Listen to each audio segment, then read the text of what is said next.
President Trump announced that a framework for a future deal on Greenland was formed at the World Economic Forum today in Davos. He also announced he would not impose new tariffs on NATO allies, which brought stocks up. So CBS News reporter Erica Brown joining us live now. So Erica, what is the president saying about this deal? Well, Juliet, the president says that the terms of this framework are still being sorted out, but if a deal is indeed agreed upon, he says it will be good for both the United States and NATO. The president also said discussions are underway regarding the Golden Dome. Of course, the Golden Dome is a missile defense system the president has been pushing for that could be positioned on the island of Greenland. Now, earlier today in an interview with CNBC, the president was asked whether or not this framework addressed U.S. ownership of the territory, to which the president replied that that issue is a little bit complex as some of the details are still being sorted out there. But he said that a deal would be indefinite, lasting forever. Now, take a listen to what else the president told reporters after announcing this framework earlier today. Really fantastic for the USA.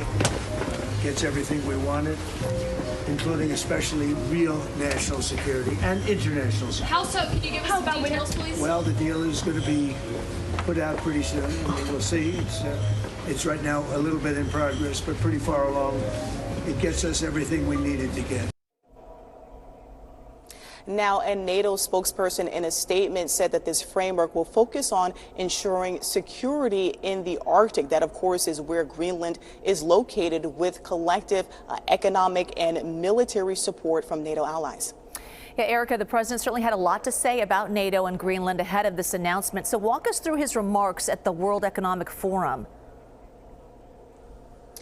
That's right, Julia. President Trump delivered a lengthy, wide-ranging speech, speaking for over an hour, covering a lot of ground. Now, before he announced this framework, he made some news saying that he has ruled out the use of force in order to acquire Greenland. That is notable because that had sparked some major concern from global leaders about the rhetoric destabilizing NATO and also weakening some of the U.S.'s relationships with its closest allies. And here on Capitol Hill, that also sparked some fierce bipartisan pushback. Now, the president also used his remarks to take a few swipes at some of the U.S.'s allies, saying Europe is headed in the wrong direction, and also questioning whether or not NATO had the capabilities and commitment to protect its allies, including Greenland. Take a listen to what the president said. I have tremendous respect for both the people of Greenland and the people of Denmark. Tremendous respect. But every NATO ally has an obligation to be able to defend their own territory.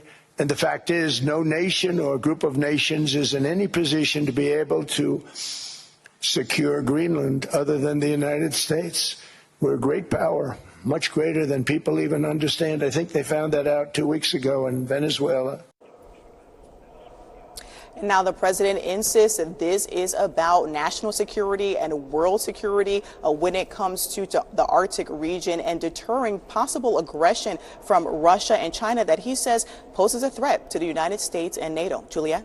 Erica Brown. Erica, thank you.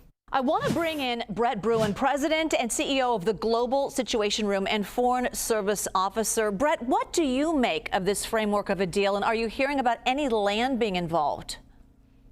Well, let's start with the fact that this is a significant step back for Trump, because we're not talking about the U.S. taking over, acquiring Greenland. The reports just coming out suggest that there may be some sort of arrangement where the U.S. gets rights to territory where we have a base or bases. That's quite a different kettle of fish, even Greenland fish, than what the president was pushing for. He said we have to have all of it. We have to secure all of the channels around Greenland.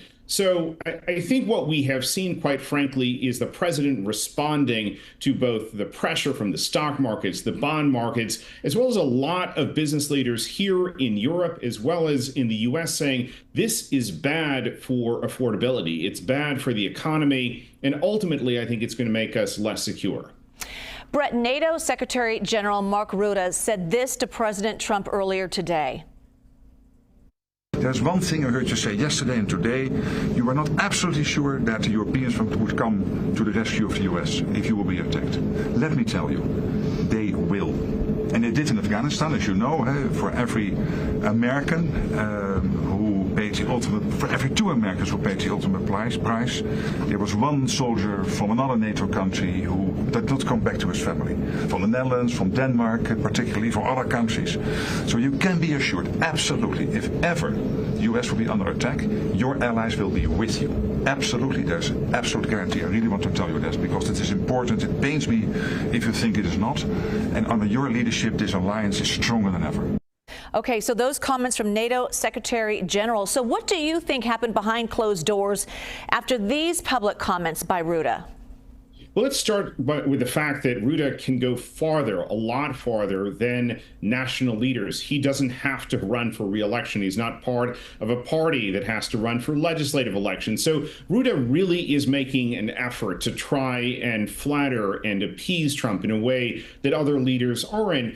But also, I think what he has done is found a workaround, found a way where Trump can save face, can hold up something and say, you know, I've managed to secure this deal, this prize.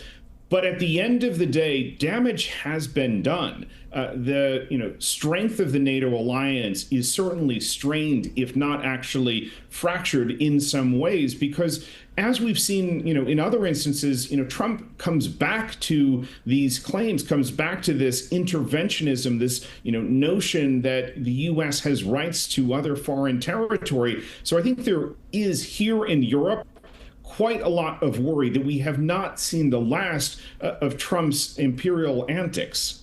So let's talk about the Board of Peace that Trump is trying to get nations to join. So Israel has agreed to sign on. France, Norway, and Sweden won't accept their invites. So how successful will this be, and could it rival the United Nations? It's just a very bizarre concept. So you have to pay in almost like, a country club membership where, if you pay $1 billion, you get permanent membership in the country club. I've done a lot of peace deals in my time as a diplomat, and you're looking to partners to bring a wide range of skills and backgrounds, but suggesting that somehow their monetary contribution is the only measure of whether or not they would be good participants in a coalition to ensure stability and peace is just rather ridiculous. And I think it's emblematic of the kind of dumb diplomacy that we have seen at times from Trump. Look, the Gaza ceasefire was an important step, but this Gaza, billion-dollar board is just a misfire. Brett Bruen. Brett, thank you.